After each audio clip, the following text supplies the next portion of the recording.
जवानों, कैसे हैं आप लोग? बिल्कुल मौज में, बहुत बढ़िया भाई साहब, मौज में रहोगे। फिजिक्स पढ़ोगे तो मेरे प्यारे जवानों, हम लोग पढ़ रहे हैं इलेक्ट्रोमैग्नेटिक इंडक्शन, और इलेक्ट्रोमैग्नेटिक इंडक्शन में हम मोशनल ईएमएफ के बारे में पढ़ चुके हैं। आज मैं मोशनल ईएमएफ का ही सेकंड मेथड आपको सिखाने वाला हूं।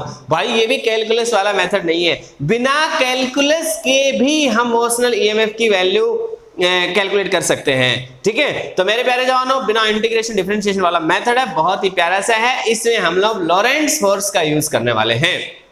तो भाई साहब सिचुएशन क्या है ये मैं आपको अच्छे से बता देता हूं। भाई मैं इस बात पे ज्यादा चर्चा नहीं कर रहा हूं कि साहब मोशनल ईएमएफ क्या होता है, पता तो होगा या बताऊं? बता दो सच्ची सच्ची। तो भाई साहब चलो एक बार बता देता हूं।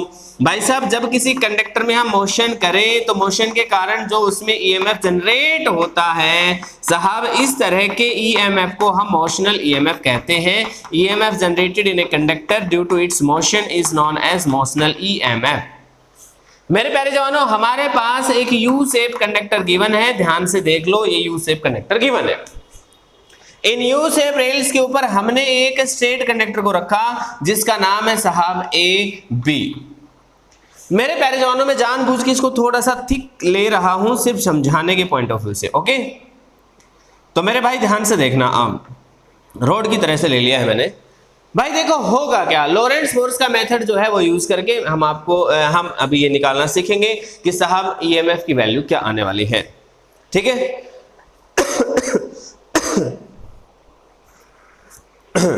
हाँ तो जवानों, अच्छा भाई एक बात बताओ, जब हम इस कंडक्टर को इस डायरेक्शन में लेकर जाएंगे, इस डायरेक्शन में हम इसकी वेलोसिटी को मान रहे हैं, तो मेरे प्यारे जवानों जब हम इधर मूव करेंगे, हमारा कंडक्टर इस डायरेक्शन में जाएगा, तो हम यहां पर सिचुएशन इस तरीके से ले रहे हैं कि मेरे भाई कंडक्टर के अंदर जो चार्जेस हैं उनकी मूवमेंट इधर हो रही है।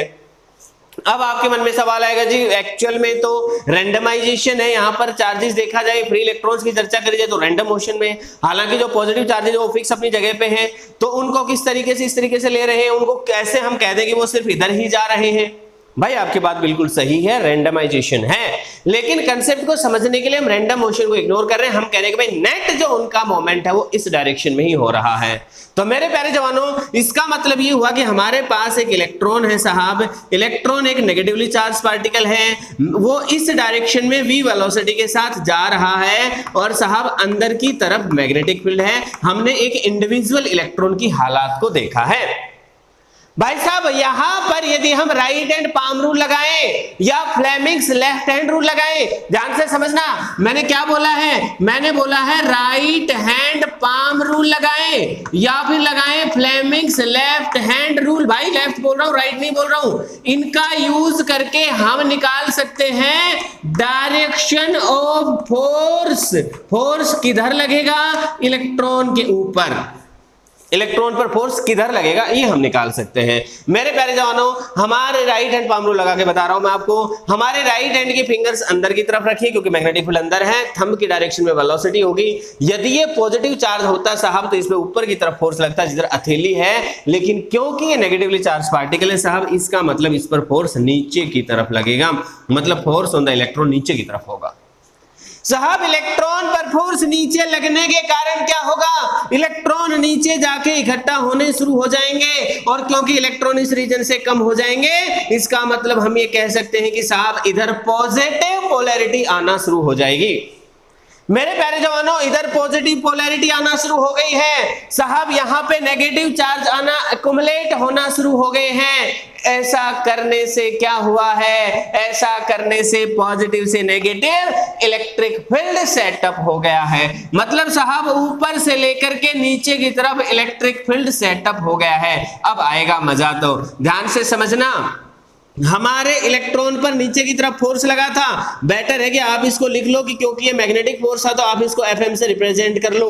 हमारे इलेक्ट्रॉन पर आगे की तरफ जाने के कारण साहब ये आगे की तरफ जो वेलोसिटी थी ये कंडक्टर की थी, कंडक्टर की वेलोसिटी आगे की तरफ थी, तो हमने ये माना कि हमारा इलेक्ट्रॉन भी आगे की तरफ ही जा रहा है। मेरे प्यारे जवानों, यहां पर हमने रैंडम मोशन ऑफ इलेक्ट्रॉन्स को नेग्लेक्ट किया है। भाई ऐसा करने से क्या हुआ, इलेक्ट्रॉन्स इस डायरेक्शन में मूव कर रहे हैं, इसके कारण क्या हुआ, इलेक्ट्रॉन्स पर नीचे की डायरेक्शन में फोर्स लगा और इस फोर्स को हम कहते हैं साहब मैग्नेटिक फोर्स। मतलब साहब मैग्नेटिक फोर्स नीचे की तरफ लग गया, लेकिन क्योंकि इलेक्ट्रॉन्स नीचे जाके अकुमुलेट होना शुरू हुए, इसके कारण क्या हुआ है भाई, अभी मैं मान रहा हूं कि इलेक्ट्रॉन इधर फ्लो नहीं कर रहे हैं, अभी मैं सिर्फ समझाने के लिए सिर्फ मैं इस कंडक्टर पे नजर रखे हुए हूं, ठीक है। तो मैंने कह दिया कि साहब नीचे की तरफ जैसे ही इलेक्ट्रॉन इकट्ठा होने शुरू होंगे तुरंत क्या हो जाएगा साहब, क्योंकि नीचे इलेक्ट्रॉन गए, इसका मतलब नीचे की तरफ इलेक्ट्रॉन की डेंसिटी ज्यादा है, ऊपर की तरफ कम हो गई है। इसका मतलब एक प्रकार से हमारा ये जो कंडक्टर ए बी है ये ऐसे बिहेव कर रहा है कि इसके ऊपर प्लस और नीचे क्या है साहब माइनस।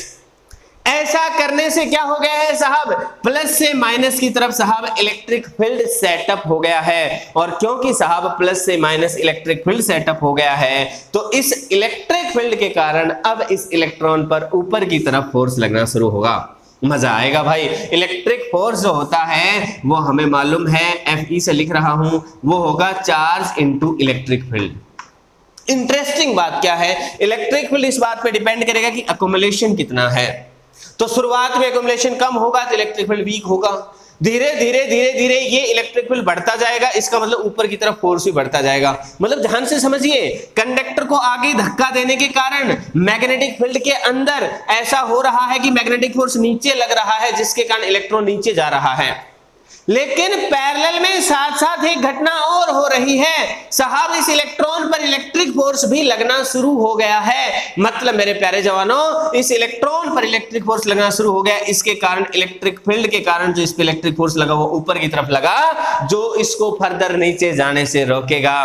तो साहब जब इक्विलिब्रियम की हालत हो जाएगी, जब इक्विलिब्रियम अटेन हो जाएगा, उस समय हम ये कहेंगे कि इलेक्ट्रॉन पर लगने वाले दोनों फोर्स बराबर हो जाएंगे। मतलब मैग्नेटिक फोर्स और इलेक्ट्रिक फोर्स दोनों बराबर हो जाएंगे। भाई साहब ये लॉरेंट्ज इलेक्ट्रिक फोर्स है, ये लॉरेंट्ज मैग्नेटिक फोर्स है। तो जब इक्विलिब्रियम की हालत होगी उस समय जितने इलेक्ट्रॉन जाने चाहिए थे नीचे जा चुके हैं, उससे ज्यादा और इलेक्ट्रॉन नहीं जा सकते। क्यों नहीं जा सकते? क्योंकि अब जो फर्दर इलेक्ट्रॉन नीचे जाने की कोशिश करता है उस मैग्नेटिक फोर्स के कारण उस पर तुरंत इलेक्ट्रिक फोर्स भी लग रहा है ऊपर की तरफ, और ऐसा हो गया जब दोनों बराबर हो गए। ध्यान रखना, शुरुआत में मैग्नेटिक फोर्स ज्यादा होगा, इलेक्ट्रिक फोर्स बहुत ही कम होगा। शुरू में तो होगा ही नहीं, फिर धीरे धीरे मैग्नेटिक के कारण तुरंत ही जनरेशन हो जाएगी इलेक्ट्रिक वाले की। क्योंकि शुरुआत में अकोमोलेशन कम होगी तो इलेक्ट्रिक फोर्स ऊपर की तरफ कम होगा, इसलिए ऊपर वाला फोर्स कमजोर होगा। मतलब ये है कि किसी एक गिवन वेलोसिटी पर ये तो जो वैल्यू लग रही है वही लग रही है, लेकिन ये डिपेंड करती है इलेक्ट्रिक फील्ड पर।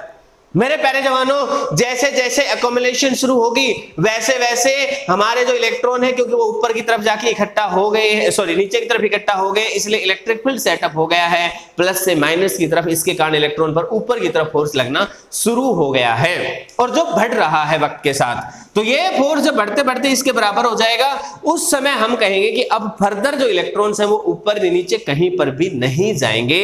अब हम मानेंगे कि इलेक्ट्रॉन के अंदर इक्विलिब्रियम की हालत आ चुकी है, मतलब नेट फोर्स इलेक्ट्रॉन पे 0 हो गया है, मतलब जो फोर्स ऊपर लग रहा था वही नीचे लग रहा है। प्यारे जवानों, जो ऊपर फोर्स लग रहा था इसकी वैल्यू थी Q इंटू ई, और यदि हम जो नीचे फोर्स लग रहा है इसकी वैल्यू को ध्यान से देखें तो हम क्या कहेंगे मेरे भाई, हम लिखेंगे यहां पर QVB। मेरे प्यारे जवानों, यहां पर हमारे पास वैल्यू आएगी E will be equal to V into B। मेरे प्यारे जवानों, यहां पर एक बहुत ही प्यारी सी बात है, बहुत ही इंटरेस्टिंग बात हमारे सामने आई है कि साहब इलेक्ट्रिक फील्ड की वैल्यू जो आई है ये V इंटू बी आई। भाई ये पहले भी कर चुके हैं, वेलोसिटी सेलेक्टर में मैग्नेटिक इफेक्ट ऑफ करंट के चैप्टर में ऐसा कर चुके हैं। लेकिन भाई साहब यहां पर गौर से देखें यदि हम इलेक्ट्रिक फील्ड को potential difference per unit length की टर्म्स में, मतलब पोटेंशियल ग्रेडियंट की टर्म्स में लिख सकते हैं। तो मेरे प्यारे जवानों, यदि हम यहां पर पोटेंशियल डिफरेंस और नीचे हम इसकी लेंथ ऑफ द कंडक्टर को L मान रहे हैं उसकी टर्म्स में लिखेंगे तो हमारे पास ये वैल्यू आ जाएगी E/L, और वेयर इज द EMF। इसका मतलब मेरे प्यारे जवानों, यहां पर अगेन BVL जो हमारा EMF है वो आ गया है। भाई पहले भी यही आया था, ध्यान रहे, पोलैरिटी कैसे डिसाइड करोगे आप लोग? पोलैरिटी को डिसाइड करने के लिए राइट हैंड पाम रूल लगाओगे या फ्लेमिंग्स लेफ्ट हैंड रूल लगाओगे। हालांकि यहां पर डायरेक्शन ऑफ इंड्यूस्ड करंट, क्योंकि इलेक्ट्रॉन नीचे आ रहे हैं साहब शुरुआत में, इसका मतलब यह है कि करंट ऊपर की तरफ है। तो for direction of induced current, मेरे प्यारे जवानों ध्यान से समझ लेना, डायरेक्शन ऑफ इंड्यूस्ड करंट के लिए हम लोग फ्लेमिंग्स राइट हैंड रूल का यूज कर सकते हैं। फ्लेमिंग्स राइट हैंड रूल, तो फ्लेमिंग्स राइट हैंड रूल किसका सहारा, फ्लेमिंग राइट हैंड रूल्स का सहारा लेकर के हम क्या फाइंड आउट कर सकते हैं साहब? हम बता सकते हैं डायरेक्शन ऑफ इंड्यूस्ड करंट क्या होगी। क्या था ये रूल? भाई बता चुका हूं पिछले वीडियो में। अभी तो मैंने सिर्फ आपको ये समझाया कि रिलेशन यहां से भी BVL आएगा। प्यारे जवानों स्टार लगाकर इस बात को लिख लीजिए, नोट कर लीजिए, वैसे मैं पिछले वीडियो में बता चुका हूं। यदि हमारे पास मैग्नेटिक फील्ड किसी डायरेक्शन में दे रखा है, वेलोसिटी और लेंथ के बीच में कुछ एंगल दे रखा है, मान लो चलो मैग्नेटिक फील्ड को अंदर की तरफ ले लेते हैं। ध्यान रहे, मैं पहले भी बता चुका हूं BVL के अंदर BVL तीनों म्यूचुअली परपेंडिकुलर जरूरी है बेटे, ये ऑप्शनल नहीं है, ये कंपलसरी है। यदि ये म्यूचुअली परपेंडिकुलर नहीं हुए तो वैल्यूज बदल जाएंगी। कैसे बदलेंगी? यदि हम मैग्नेटिक फील्ड तो अंदर की तरफ ले लें, लेंथ ऑफ कंडक्टर ऐसे मान ले और वेलोसिटी को इस तरीके से मान ले, तो मेरे प्यारे जवानों मैं पहले भी बता चुका हूं, मैं फिर कह रहा हूं कि वेलोसिटी का वो कंपोनेंट देखेंगे जो लेंथ ऑफ द कंडक्टर के परपेंडिकुलर है और साहब वो इस तरफ आएगा, उसकी वैल्यू आएगी v sin थीटा। मतलब उस हालात में हम जो EMF की वैल्यू लिखेंगे वो b into length into v कौन सा? v sin थीटा लिखेंगे। ये बात आपको अच्छे से ध्यान रखनी है। यह भी मैं बता चुका हूं कि जब भी कभी कोई रैंडम शेप आ गई है कंडक्टर की, तो आपको क्या करना है कि इनिशियल और फाइनल पॉइंट को ज्वाइन कर लीजिए, और जो भी उसकी लेंथ आए वो तो कहीं ना कहीं कुछ ना कुछ डेटा ऐसा गिवन होगा कि जिससे उस लेंथ को आप कैलकुलेट कर पाओ, नहीं तो फिर गड़बड़ हो जाएगी। प्यारे जवानों, तो ये सेकंड मेथड है। रोटेशन वाले जो क्वेश्चन है वो किसी और वीडियो में समझाऊंगा। आज इस वीडियो में तो मैं कुछ अच्छे अच्छे न्यूमेरिकल्स करवाने वाला हूं, तो भाई साहब तैयार हो जाओ, बहुत ही मजा आने वाला है। तो मैं क्वेश्चन दे रहा हूं पहले, फिर उस क्वेश्चन को आप ट्राई करना और तब तक मैं बोर्ड साफ कर लूंगा। तो मेरे भाई आई होप ये तो समझ में आ गया। अब जरा क्वेश्चन को ध्यान से नोट करना शुरू करें। हाँ, नोट करने से पहले एक छोटी सी बात मैं फिर से बताऊं भाई, इस कंडक्टर में इलेक्ट्रिक फील्ड, इलेक्ट्रॉन की शुरुआत में हालात देखिए आपने, ऊपर प्लस हो गया था, नीचे माइनस, तो प्लस से माइनस इलेक्ट्रिक फील्ड था, नीचे की तरफ था। ये भी आप खास ध्यान रखें।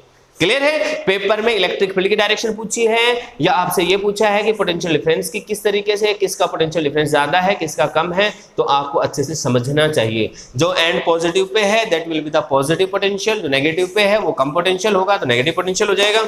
हाँ, यहां पर इंड्यूस करंट की डायरेक्शन की बात करें तो मेरे भाई ध्यान से समझना, इलेक्ट्रॉन नीचे गए थे तो करंट जाएगा ऊपर की तरफ। क्लियर है? मतलब इस कंडक्टर को हम एक बैटरी से रिप्लेस कर दें, एक सेल से रिप्लेस कर दें कि ऊपर प्लस होगा नीचे माइनस होगा। क्यों? क्योंकि करंट को ऊपर भेजना था। ठीक है ना? तो अच्छा, और इस रोड का कुछ अपने को यदि रेजिस्टेंस गिवन होता तो इस सेल के इंटरनल रेजिस्टेंस की तरह से हम इसको रिप्लेस कर देते। तो ये बात भी आपको अच्छे से समझनी है। बहुत ही सिंपल सी बात है, बहुत ही प्यारी सी बात है। अब लिखते हैं भाई साहब क्वेश्चन। ठीक है, बहुत ही अच्छा सा क्वेश्चन है, लिखना शुरू करिए। A circular loop of radius r, a circular loop of radius r moves, a circular loop of radius r moves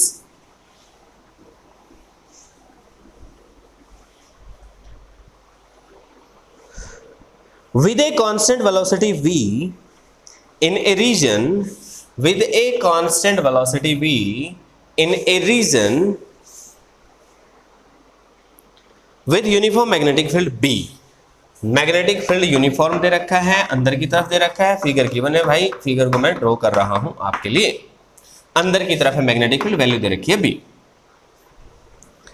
ठीक है, calculate potential difference between two points A, B। A कहां पे है?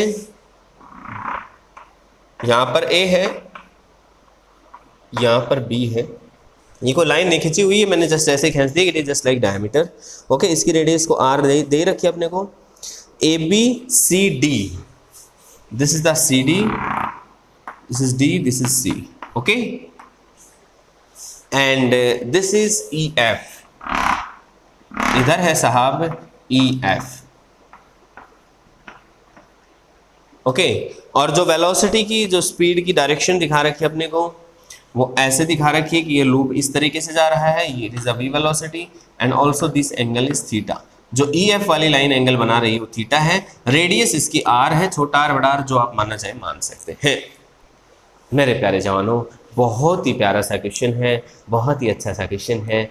अब ध्यान से इसको समझते हैं। भाई साहब, आपको पहली नजर में ऐसा लगेगा यहां पर एक बहुत बड़ा मिसकंसेप्शन है, ज्यादातर स्टूडेंट्स यहां पर गलती करते हैं। और गलती क्या करते हैं मेरे भाई? गलती ये होती है कि साहब हम यहां पर ये कर लेते हैं कि हम कह देते हैं कि साहब ए और बी हो, चाहे कोई से भी दो पॉइंट्स है, सबके बीच में जो इंड्यूस ईएमएफ है उसकी वैल्यू 0 है। 0 कहने के पीछे हमारा लॉजिक क्या होता है? हम कह देते हैं साहब ये तो क्लोज लूप बन गया है, तो साहब ये जब क्लोज लूप हो गया है तो इनके अंदर इस तरह से जब हम इसको v वेलोसिटी से लेकर जाएंगे, ठीक है ना, तो हमारे पास हालात क्या होनी है कि साहब यहां पर तो करंट की मोमेंट तो होगी ही नहीं। भाई साहब करंट तो फ्लो करेगा ही नहीं, मतलब भाई ये गड़बड़ है। गड़बड़ कैसे है? ध्यान से देखना। यदि आपने 0 नहीं बताया तो बहुत ही अच्छा है, 0 बता रहे हैं तो गड़बड़ है। गड़बड़ क्या है? Now let me explain. भाई ये जो लूप है मेरा, हो सकता है कि मेरा total EMF along each and every point यदि मैं टोटल जोड़ूं तो कुल मिलाकर 0 आ जाए, क्योंकि क्लोज लूप बना हुआ है। तो हो सकता है कि क्लोज लूप में यहां पर ईएमएफ 0 आ जाए, डेफिनेटली यहां पर आएगा भी। लेकिन हमसे पूछा गया था पर्टिकुलर पॉइंट्स के बीच में, हमसे पूछा गया था ए और बी के बीच में। भाई मैं पहले भी कह चुका हूं, आप इस बात को ऐसे समझिए कि जब ये जो सर्कल है हमारा, इसको हम 2 टुकड़ों में देखते हैं, एक टुकड़ा इधर वाला और एक टुकड़ा इधर वाला, दोनों को मैं 2 लाइन से रिप्रेजेंट कर रहा हूं।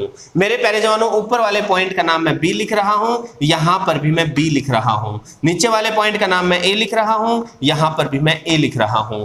अब भाई मेरे पास क्या हो गया है? ये टुकड़ा आगे जा रहा है और ये टुकड़ा भी आगे ही जा रहा है। मैग्नेटिक फील्ड अंदर की तरफ है, ये टुकड़ा आगे जा रहा है, तो सीधी सी बात है साहब, इस पर जो इंड्यूस करंट की डायरेक्शन दिखाई देगी, मतलब पॉजिटिव चार्ज इस डायरेक्शन में फ्लो करके जाएगा, वो ऊपर होगा, और नीचे की तरफ जाएगा नेगेटिव चार्ज। मतलब मैं ऊपर इस वाली लाइन को इस तरीके से रिप्लेस कर देता हूं एक सेल से, प्लस माइनस, और मेरे प्यारे जवानों सेम तरीके से मैं यहां पर लगाऊंगा तो यहां पर भी ऐसे ही लिखा जाएगा प्लस माइनस।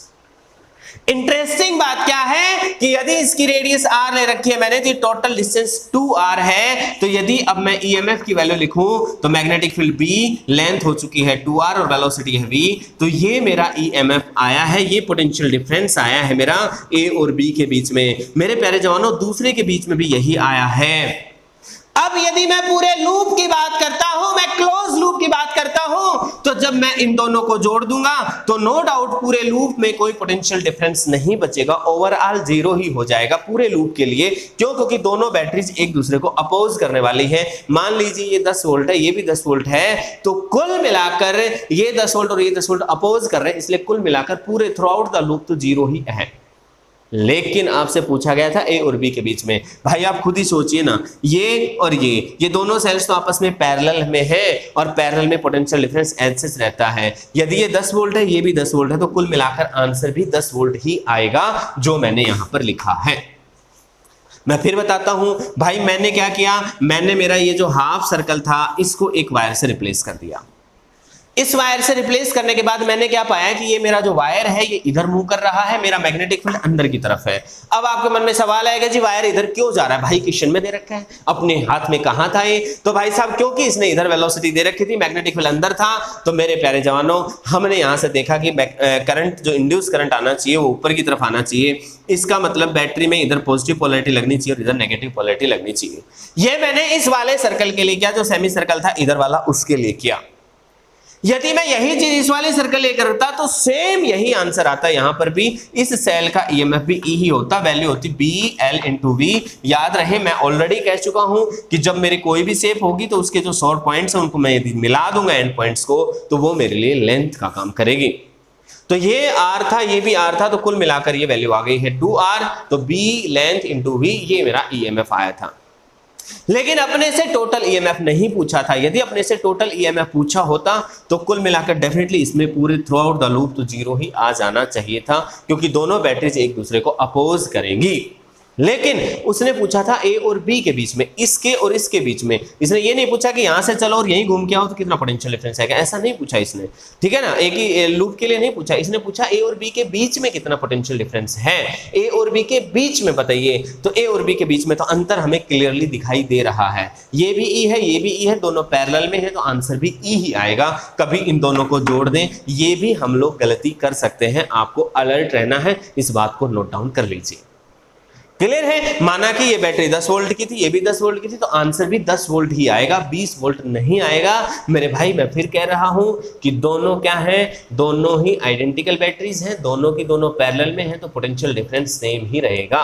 पोटेंशियल डिफरेंस ऐसा नहीं है कि वो ऐड हो जाए, ऐसा बिल्कुल भी नहीं है।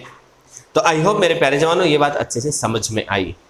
अब यदि हम गौर से देखें यहां पर सी और डी के बीच में, तो मेरे प्यारे जवानों सी और डी के लिए बड़ी इंटरेस्टिंग सी बात है। मैं यदि सी और डी के लिए रिप्लेस करूंगा वायर को, तो मैं सीधी लाइन से ऐसे जोड़ूंगा, अब आएगा मजा। तो मैंने इस वायर को ऐसे जोड़ दिया, लेकिन वेलोसिटी भी इसी डायरेक्शन में है, इसका मतलब लेंथ और वेलोसिटी दोनों पैरेलल हो गए हैं। इसका मतलब मेरे प्यारे जवानों यहां पर जो ईएमएफ इंड्यूस होगा वो कितना आएगा, 0। इसका मतलब अब की बार सी और डी की इंटरेस्टिंग बात क्या है, सी और डी के बीच में ईएमएफ इंड्यूस जो है वो 0 है। देखो ए और बी के बीच में है, इन दो पॉइंट्स के बीच में कुछ पोटेंशियल डिफरेंस आया है, लेकिन सी और डी के बीच में नहीं आया है। इसके नहीं आने के पीछे का जो कारण था वो ये था कि जब हमने ऊपर वाले सेमी सर्कल को एक वायर से रिप्लेस किया, तो उसकी जो लेंथ थी वो इधर थी और इधर ही हमारी वेलोसिटी है, लूप भी ऐसे ही खिसक के जा रहा है। कहने का मतलब यह है कि लेंथ और वेलोसिटी क्योंकि एक दूसरे के परपेंडिकुलर है, इसका मतलब वेलोसिटी का कोई भी कंपोनेंट लेंथ की डायरेक्शन में आएगा क्या, नहीं आएगा, पूरा ही कंपोनेंट रहेगा, मतलब इसके परपेंडिकुलर कोई कंपोनेंट नहीं आएगा। वेलोसिटी का सारा कंपोनेंट लेंथ के अलोंग है, इसके परपेंडिकुलर कंपोनेंट आएगा ही नहीं। तो सीधी सी बात है भाई साहब, कोई भी इंड्यूस्ड ईएमएफ नहीं होगा। बहुत ही प्यारा सा क्वेश्चन है, इसलिए देखो इसी क्वेश्चन में तो आप ऐसा माइंडसेट ना बनाएं कि सर्कल के 2 पॉइंट्स दे रखे तो उनके बीच में ईएमएफ होगा, है ना, यदि पूरे का पूछा है तो 0 होगा, ऐसा कुछ भी नहीं है। इन 2 पॉइंट्स के बीच में ईएमएफ है, पोटेंशियल डिफरेंस है, लेकिन इन दोनों के बीच में कुछ भी नहीं है। अब जरा बात करते हैं ई और एफ की। ये ई है, ये एफ है। मेरे प्यारे जवानों अगेन आप यही काम कीजिए, ई और एफ को किसी एक लाइन से ज्वाइन कर दीजिए, इसकी लेंथ आएगी 2r। लेकिन मेरे प्यारे जवानों इंटरेस्टिंग बात यह है कि इसकी वेलोसिटी v दे रखी है, यहां पर जो एंगल दे रखा है मेरे भाई, दिस एंगल इज थीटा। और क्योंकि साहब यहां पर एंगल थीटा दे रखा है, इसलिए यदि हम यहां पर ईएमएफ की बात करें, it is magnetic field into length is 2r into v। लेकिन ध्यान रहे अब की बार v नहीं आएगा, बल्कि v का वो कंपोनेंट आएगा जो लेंथ के परपेंडिकुलर हो, वो आएगा v sin थीटा। तो ये हमारा फाइनल आंसर होगा। मतलब BLV आंसर नहीं आया है, BL और V का perpendicular component that is V sin theta. आप चाहो तो लेंथ का परपेंडिकुलर कंपोनेंट ले सकते हो, जो वेलोसिटी के 90 डिग्री पर आए वो कंपोनेंट ले सकते हो लेंथ का, लेकिन बात एक ही है, आंसर सेम ही आएगा। तो मेरे प्यारे जवानों आई होप आपने इस क्वेश्चन को अच्छे से समझ लिया है। बहुत ही अच्छा कंसेप्चुअल क्वेश्चन है ये, इस बात को अच्छे से आप समझ लीजिए। क्लियर है भाई, कोई और डाउट तो नहीं है, सच्ची बता दो, है तो भाई जरूर बताना आप लोग, ठीक है। अब मैं अगला क्वेश्चन दे रहा हूं, ये बहुत ही प्यारा सा क्वेश्चन है, आप लिखते चलेंगे, लेकिन मैं पहले एक बार बोर्ड साफ करूंगा।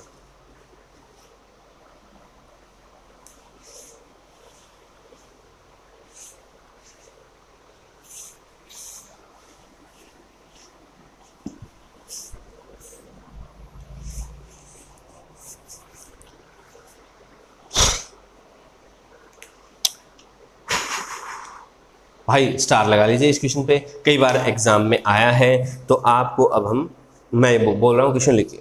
इन द गिवन फिगर मैं बोलूंगा, मतलब ड्रॉ करूंगा फिगर, आप अभी लिखते चलिए। The arm PQ of the rectangular conductor, the arm PQ of the rectangular conductor is moved from x equal to 0 to right side, x equal to 0 to right side, है ना। आगे देखिए, the uniform magnetic field is perpendicular to the plane. भाई important question है, paper में बहुत बार आया है, ध्यान से समझ लीजिए, लेकिन मुझे पूरा विश्वास है कि आप इसको अच्छे से कर पाएंगे। बहुत ही सिंपल सा क्वेश्चन है भाई, लेकिन मन से करिए, ठीक है। तो the uniform magnetic field is perpendicular to the plane. Uniform magnetic field जो है वो परपेंडिकुलर टू द प्लेन है। And it is outside. भाई डॉट लगे हुए हैं, ठीक है, these are the dot points, ये डॉट्स हैं।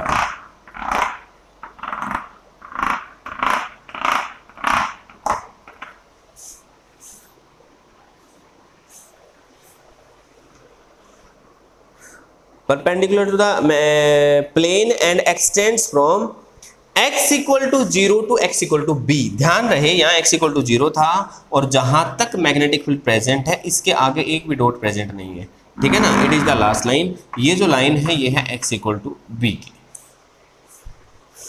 Okay. And is 0 for x greater than b, और x ग्रेटर देन b पर जाओगे आप, मतलब ये रोड जो है यदि आगे जाना शुरू करेगी यहाँ पे आएगी। मान लीजिए यहाँ पर है x equal to 2b, let us say it is the point दे रखा है फिगर में, ठीक है ना।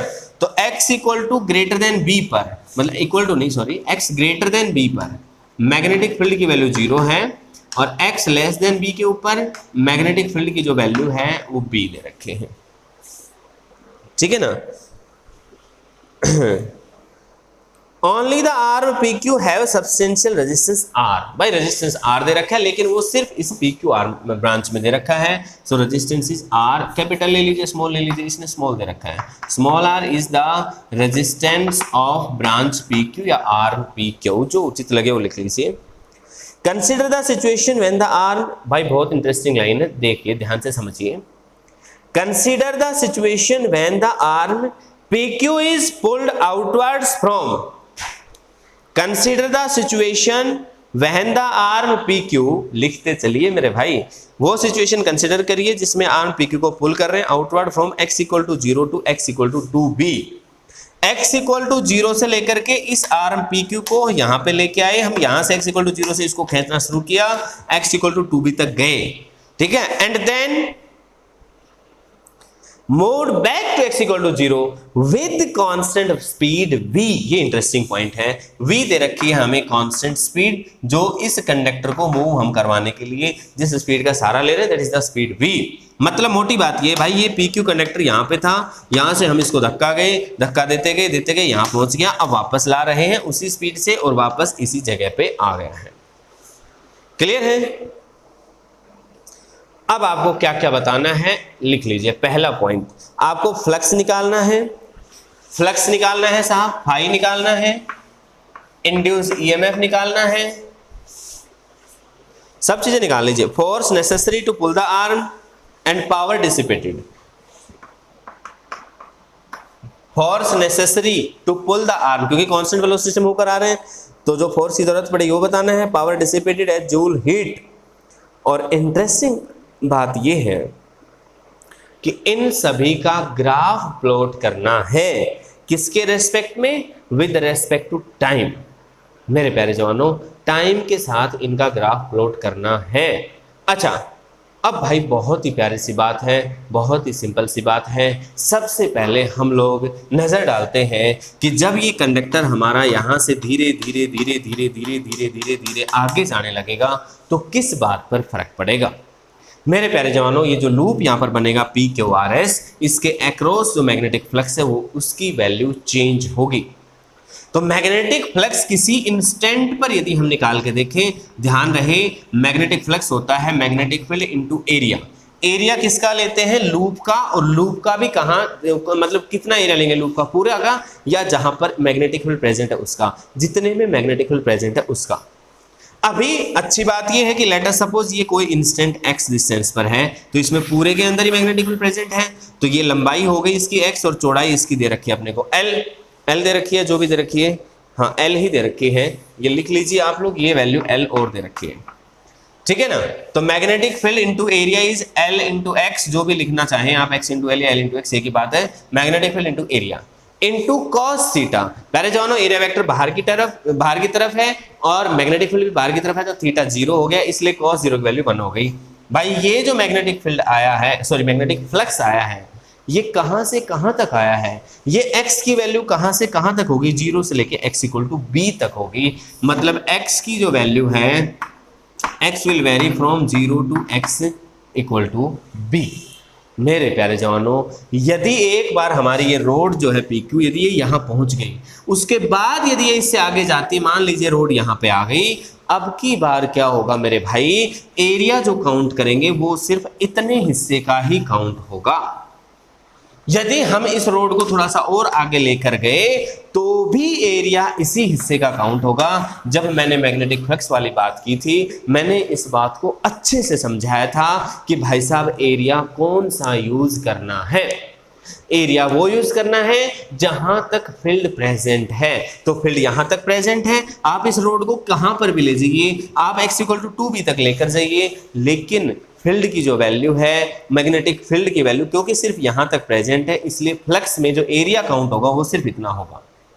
और ये कितना एरिया है, ये लंबाई l है और ये डिस्टेंस b है, तो l × b होगा, मतलब magnetic field × l × b। x की वैल्यू b हो गई है, कहां से कहां तक, b से लेकर के 2b तक।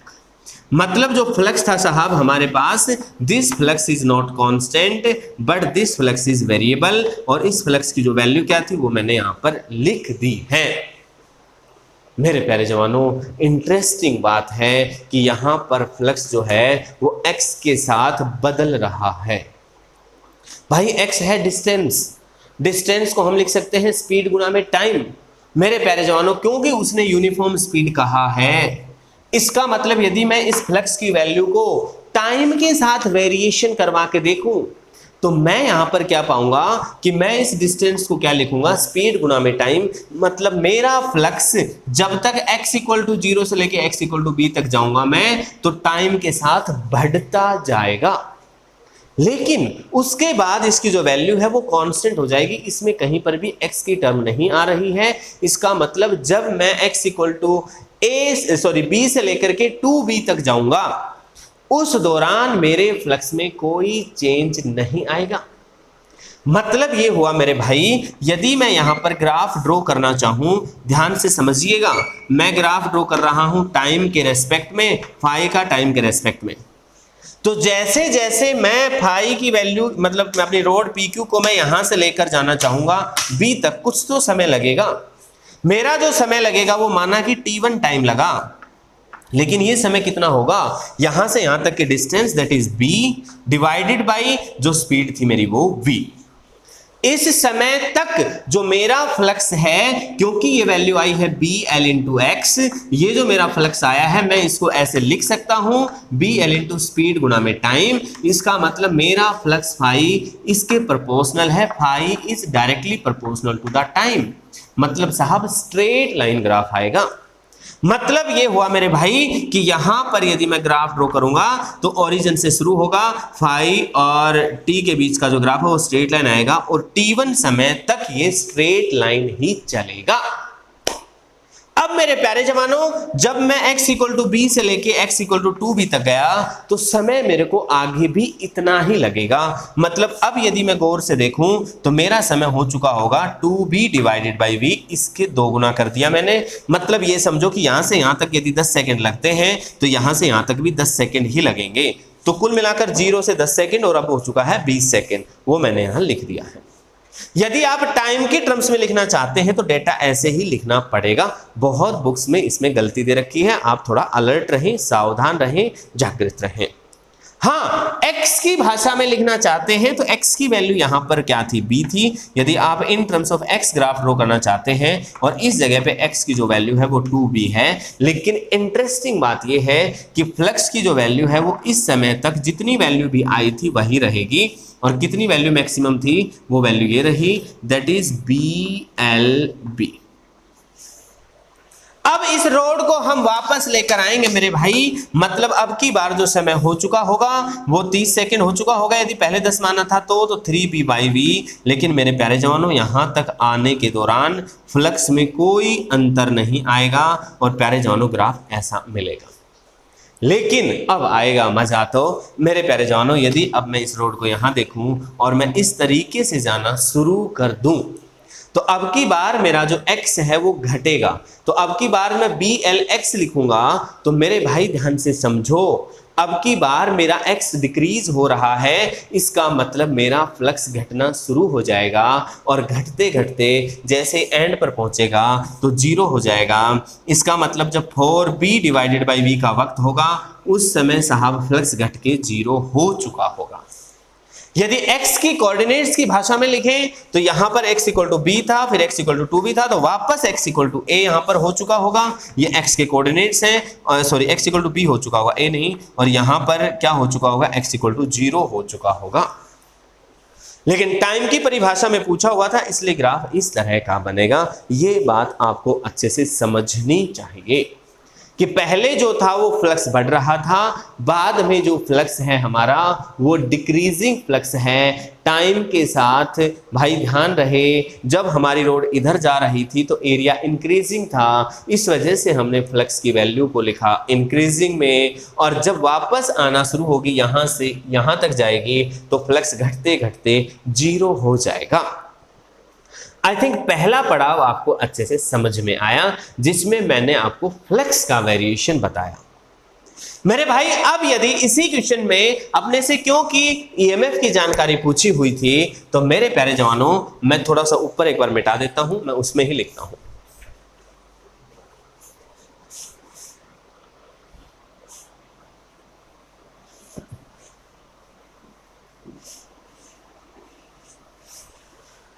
भाई बहुत इंटरेस्टिंग बात है। अब यदि मैं ईएमएफ की चर्चा करूं तो मेरे प्यारे जवानों ये वैल्यू होती है -d∅dt, -d∅dt according to laws of EMI. मतलब साहब मैं इसको डिफरेंशिएट करूंगा, लेकिन जब मैं इसको डिफरेंशिएट करूंगा तो dx/dt करूंगा तो वो मेरे पास v आ जाएगा। blx को जब हम डिफरेंशिएट करते हैं तो b और l तो कॉमन है, लेकिन x का डिफरेंशिएशन करूंगा टाइम के रेस्पेक्ट में तो dx/dt लिखा जाएगा।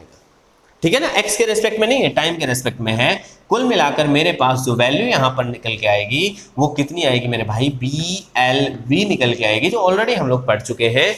आप ध्यान से देखिए, BLX फाई की वैल्यू की जगह मैं इसको डिफरेंशिएट करूंगा तो भाई साहब BL तो कॉमन आ जाएंगे और dx/dt बनेगा। And dx/dt is what, rate of change of displacement is the velocity. In this situation it is given as v, तो हमने वो वैल्यू लिख दी है, लेकिन आगे माइनस था तो हम लिख देंगे -BL। लेकिन प्यारी बात क्या है कि ये जो ईएमएफ आया है ये 0 से लेके b तक आया है, जब x की वैल्यू 0 से लेके b तक थी। क्लियर है। इसके बाद वाली जो बात है भाई साहब बड़ी गजब की है, बहुत ही शानदार है मेरे प्यारे जवानों। यदि b से लेकर के मैं 2b तक की बात करूं तो मेरे प्यारे जवानों ध्यान से देख लो, यहां पर ईएमएफ की जो वैल्यू है वो कितनी आएगी साहब, यहां पर ईएमएफ 0 आएगा। मैं यहां पर इनइक्वालिटी हटा देता हूं ताकि कंफ्यूजन ना रहे कि दो वैल्यूज किस तरीके से ले रखी हैं। ठीक है, मैं यहां पर भी इनइक्वालिटी ऊपर ही लगा लेता हूं। ओके, तो मेरे प्यारे जवानों ये बड़ी प्यारी सी बात थी। बी तक तो क्योंकि मैग्नेटिक फील्ड प्रेजेंट था इसलिए मैंने यहां पर लगा दिया, उसके इनइक्वालिटी वाली बात बता रहा हूं। ओके, तो अब जब मैंने इसको डिफरेंशिएट किया तो क्योंकि मैग्नेटिक फ्लक्स कांस्टेंट था, इट इज नॉट चेंजिंग, और ग्राफ भी देख सकते हो बदला ही नहीं साहब। क्योंकि ग्राफ नहीं बदला इस वजह से हमारे पास जो ईएमएफ आया वो 0। भाई अब यदि आप इसी क्वेश्चन में ईएमएफ का ग्राफ ड्रॉ करेंगे तो आपको जान के खुशी होगी कि मेरा जो ईएमएफ का ग्राफ आएगा, ये मैं टाइम लिखता हूं और मैं यदि इधर ईएमएफ लिखता हूं तो गौर से देखिए इस वैल्यू को, इसमें कोई भी टर्म जो है वो टाइम के साथ बदल नहीं रही है। उसने ऑलरेडी बोला है यूनिफॉर्म स्पीड, तो ये कांस्टेंट है, ये भी कांस्टेंट है, ये भी कांस्टेंट है, इसका मतलब ईएमएफ कांस्टेंट आएगा, मतलब मेरी लाइन कांस्टेंट चलेगी, लेकिन माइनस में चलेगी डेफिनेटली, -BLV। कब तक चलेगी, जब तक t1 समय ना हो जाता। इसी ग्राफ के नीचे बना लीजिए आप अपनी नोटबुक में। लेकिन जैसे ही t1 से लेकर के t3 तक का समय हुआ है, ये t1 समय, ये t2 है, ये t3 है, तब तक हमारा फ्लक्स कांस्टेंट है मेरे प्यारे जवानों। जब तक फ्लक्स कांस्टेंट है तब तक हमारा ईएमएफ 0 रहेगा, मतलब t1, t2 और t3 तक हमारा ईएमएफ 0 रहेगा। जैसे ही हम t3 से t4 के बीच में जाएंगे हमारे को ईएमएफ की वैल्यू मिलेगी अब की बार, लेकिन वो मिलेगी पॉजिटिव में। ध्यान रहे जितनी वैल्यू यहां दिखाई है उतनी ही यहां भी दिखाएं, +BLV। जरूरी है दोनों एक जैसे दिखें, ये बात जरूरी है। आई होप मेरे प्यारे जवानों यहां तक आपको अच्छे से समझ में आया है। भाई यहां पर यदि कोई अब आपसे पूछता है कि साहब करंट की वैल्यू निकालिए, तो आप आसानी से निकाल सकते हैं। It will be E by are.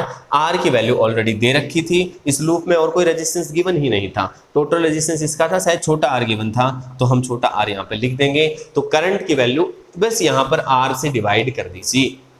Graph की मैं बात करूं तो मेरा जो ग्राफ यहां पर दिखाई देगा वो ग्राफ हूबहू ऐसा ही दिखाई देगा, बस वैल्यू का अंतर होगा। शकल दिखने में हूबहू ऐसी ही होगी।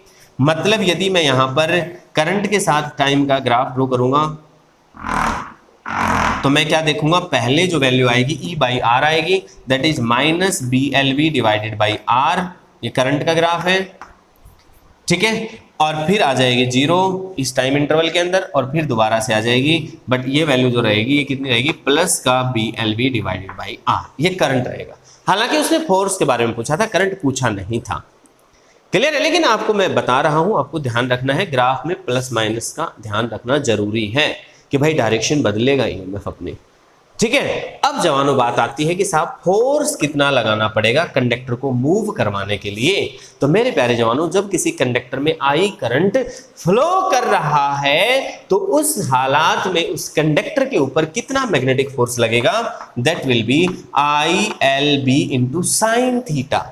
थीटा होता है डायरेक्शन ऑफ करंट और मैग्नेटिक फील्ड के बीच में, वो ऑब्वियस सी बात है, इस सिचुएशन में 90 डिग्री का है तो वो टर्म लिखने की जरूरत नहीं है। लेकिन यदि वैल्यू पुट करोगे इसमें फोर्स में, तो आई एल बी, यहां पर आई की वैल्यू को पुट कर दीजिए, this is B L B. इसमें एल और बी दे रखे हैं तो एल स्क्वायर बी स्क्वायर, लेकिन मेरे भाई आई के आगे माइनस था तो minus B L square B square, नीचे आर वाली टर्म भी है, ठीक है ना। आई की टर्म लिखेंगे तो बी एल बी लिखेंगे ना, B L B by R, और एल और बी का स्क्वायर हो जाएगा यहाँ पे एक टर्म और होने के कारण। तो कुल मिलाकर यहाँ पर यदि फोर्स का ग्राफ बनाएंगे आप तो दिखने में हूबहू ऐसा ही होगा। याद रहे, फोर्स की डायरेक्शन भी एक बार नेगेटिव आएगी और एक बार पॉजिटिव आएगी। हूबहू यही रहेगा, बस आप वैल्यूज को बदल देंगे। आप वैल्यू लिख देंगे B square L square B divided by R और B square L square B divided by R. भाई साहब ये फोर्स का ग्राफ हो गया है, बस शकल ऐसी की ऐसी रहेगी क्योंकि चेंज तो हो नहीं रहा है फोर्स। क्लियर है? अब मेरे प्यारे जवानों, अच्छा फोर्स चेंज नहीं हो रहा, ये किसने कह दिया साहब? ये हमने कह दिया कि इतने फोर्स की जरूरत पड़ेगी, जितना मैग्नेटिक फोर्स लगेगा उतने ही फोर्स की जरूरत पड़ने वाली है। तो ये हमने कहा है कि भाई जितने फोर्स की जरूरत पड़नी है वो इतना ही फोर्स है जितना मैग्नेटिक फोर्स है। तो मैग्नेटिक फोर्स लगा था, इतना ही हमें लगाना पड़ेगा। क्यों? क्योंकि उसने कहा है कांस्टेंट वेलोसिटी है। अब यदि वो पावर पूछता है तो पावर को आप लगा सकते हो आई स्क्वायर इंटू आर, लेकिन यहां पर इंटरेस्टिंग बात है, आई का जब स्क्वायर करोगे तो जो नेगेटिव वाली टर्म है ये पॉजिटिव हो जाएगी, ठीक है ना। तो आई की वैल्यू आई थी कितनी, minus B L V by R. इसको जब हम स्क्वायर करेंगे पावर निकालने के लिए तो B square L square V square divided by R square, ये तो आई स्क्वायर हुआ, इंटू आर लिखेंगे तो आर से आर कट जाएगा। कुल मिलाकर B square L square V square divided by R आएगा, लेकिन पॉजिटिव वे में आएगा। मतलब भाई पावर दोनों ही जगह डेवलप हो रही है, ध्यान से समझना। पॉजिटिव सेंस में यहां पर आपको दोनों ही ग्राफ, दोनों लाइन ऊपर की तरफ दिखानी है। याद रहे, जब ये बीच वाला इंटरवल है T1 से T3 के बीच का, इसमें दोनों वैल्यू 0 रहेंगी। ये ग्राफ हो जाएगा power with respect to time, और ये वैल्यू यहां पर पावर की रख दीजिए। तो बहुत ही सिंपल सी बात है, बहुत ही प्यारी सी बात है, लेकिन लॉजिकल है भाई। और इस तरह के क्वेश्चंस पेपर में आते हैं। तो मेरे प्यारे जवानों, इस तरह के क्वेश्चंस के लिए हमें अलर्ट रहने की आवश्यकता भी है, ठीक है। तो आई होप आपको मेरी बात अच्छे से समझ आई होगी, अच्छी तो लगी ही होगी। तो भाई एक क्वेश्चन और देता हूं आगे, है ना। तो आगे वाले क्वेश्चंस जो हैं उनको अभी करते चलिए, ज्यादा समय तो नहीं हुआ है। देखो एक बार,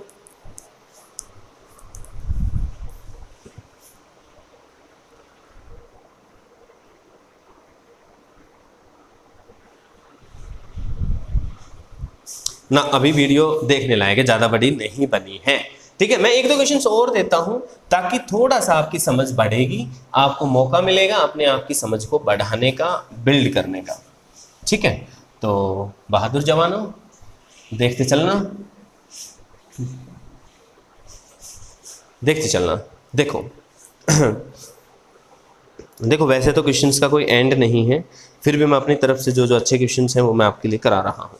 हमें क्या दे रखा है भाई, अब की बार ये कैपेसिटर दे रखा है अपने को,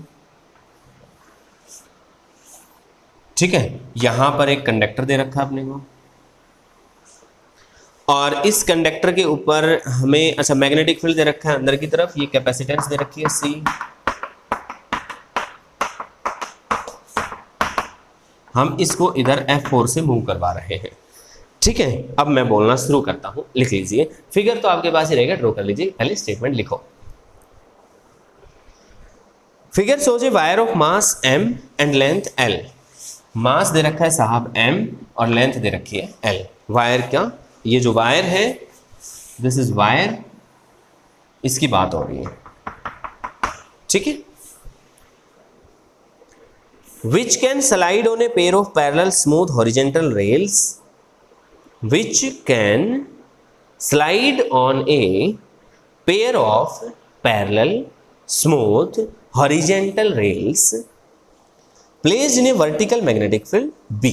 मैग्नेटिक फील्ड इनसाइड दे रखा है, वैल्यू दे रखी है B, परपेंडिकुलर दे रखा है। Okay, the rails are connected by a capacitor of capacitance C। एक कैपेसिटर है जिसकी कैपेसिटेंस C दे रखी है, उसके साथ ये रेल्स जुड़ी हुई हैं। रेल्स मतलब ये दो, बहुत बढ़िया।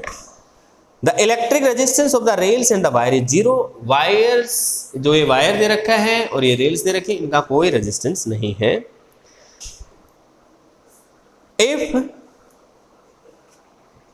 a constant force F, if a constant force F acts on a wire, यदि एक कांस्टेंट फोर्स F यदि हम इस वायर पर लगाएं, अपने को बताना है एक्सेलरेशन ऑफ द वायर। मेरे प्यारे जवानों, हमें एक्सेलरेशन निकालना है। अब मैंने ये क्वेश्चन जानबूझ के दिया है। पिछले क्वेश्चन में हमने देख लिया था कि नेट फोर्स 0 था। अब भाई आप में से कई सारे स्टूडेंट्स इस गलतफहमी को पाल लेते हैं कि हर हालात में नेट फोर्स 0 होता है। भाई उसमें नेट फोर्स 0 तब था क्योंकि वो कह रहा था कि कांस्टेंट वेलोसिटी से मूव करवाना है। तो जितना मैग्नेटिक फोर्स वहां पर पैदा हुआ था उतना ही हमने एक्सटर्नल फोर्स लगा दिया था और अपोजिट डायरेक्शन में लगाया था। जिधर मैग्नेटिक फोर्स लग रहा था उसके अगेंस्ट हमने लगाया था। इस वजह से वहां पर नेट फोर्स 0 हुआ था और हमारा कंडक्टर किसी कांस्टेंट वेलोसिटी से मूव कर रहा था। इस हालात में उसने हमें कहा ही नहीं, हो सकता है एक्सेलरेशन 0 आए, हो सकता है कुछ वैल्यू आए, उसने कुछ नहीं कहा। उसने सिर्फ ये कहा कि हम इतना फोर्स लगा रहे हैं। तो हम जितना फोर्स लगा रहे हैं, इस फोर्स के कारण कुछ तो करंट आएगा, क्योंकि फोर्स लगाएंगे तो कुछ मूव करेगा, वो किसी वेलोसिटी से मूव करेगा, और मूव करने के कारण उसके अंदर करंट जनरेट होगा। और करंट के कारण क्या होगा साहब, मैग्नेटिक फील्ड जो है, जब किसी करंट कैरिंग कंडक्टर को मैग्नेटिक फील्ड में रखते हैं तो उस पर एक मैग्नेटिक फोर्स लगता है। मतलब मैग्नेटिक फोर्स उस पर लगेगा और फिर इन दोनों का जो भी सब्ट्रैक्शन होगा वो नेट फोर्स होगा, और उसको हम न्यूटन्स लॉ के अकॉर्डिंग लिख देंगे मास इनटू एक्सेलरेशन, और वहां से एक्सेलरेशन की वैल्यू आएगी। आई होप यहां तक आपको मेरी प्यारी सी बात समझ में आई है। तो एक बार खुद से ट्राई करिए, है ना, मैंने हिंट भी दे दी वैसे तो। फिर मैं शुरू करता हूं डिस्कस करना, तो वीडियो को पॉज कर लीजिए भाई, ठीक है ना। वैसे मैं अभी शुरू करता हूं। तो मेरे प्यारे जवानों, एक बार मैं, क्योंकि मैंने तो बोर्ड पे लिखा है सब कुछ, तो figure shows a mass m length l slide wire parallel, okay, the rails are connected to capacitor C, बहुत बढ़िया है। अब भाई अपने को मालूम नहीं कि वेलोसिटी कितनी है, उसने दिया ही नहीं अपने को। Let us say velocity is v at any instant, and because at any instant the velocity is v, so we can write the EMF induced will be equal to BLV.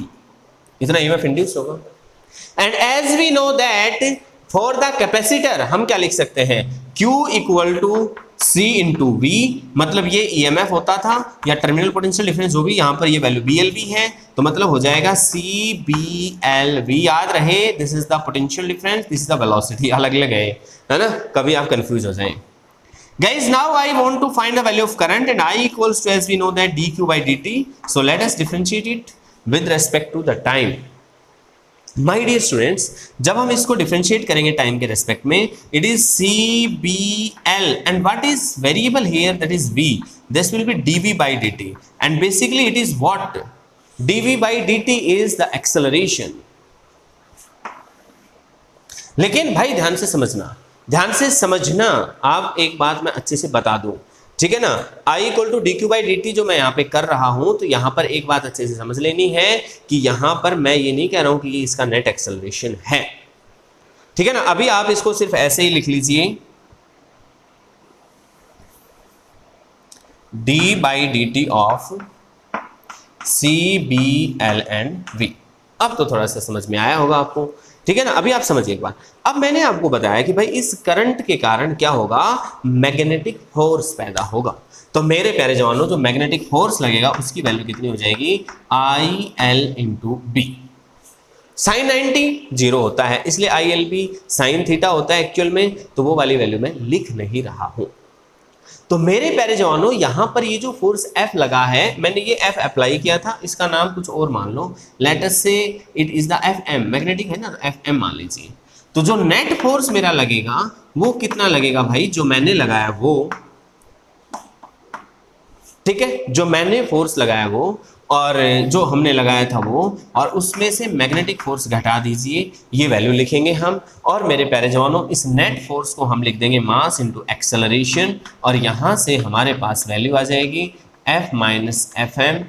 यहाँ से A की value को हम अच्छे से निकाल पाएंगे, it will be F minus F M divided by the M।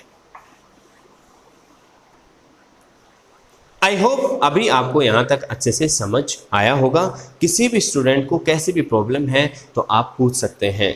अब जो इंटरेस्टिंग बात है यहाँ पर वो है करंट के रिगार्डिंग, ठीक है। तो भाई साहब, करंट की जो वैल्यू हमने यहाँ पर लिखी है, मैं आपको पहले भी कह चुका हूँ कि भाई साहब यहाँ पर जो हमने वेलोसिटी v मानी है, यदि हम dv बाई dt करेंगे तो प्यारे जवानों, इसने क्योंकि और कोई डेटा आपने को गिवन नहीं है कि भाई कुछ एक्सेलरेशन, कुछ जो हमने फोर्स लगा मैग्नेटिक फोर्स उसके कारण कुछ एक्सेलरेशन है, ऐसे इसने कुछ कहीं पर कोई टर्म नहीं गिवन है। तो ये वेरिएबल हम इसको मानेंगे, लेकिन ध्यान रहे ये जो वेरिएबल हम मानेंगे भाई, इसको हम हटाएंगे भी,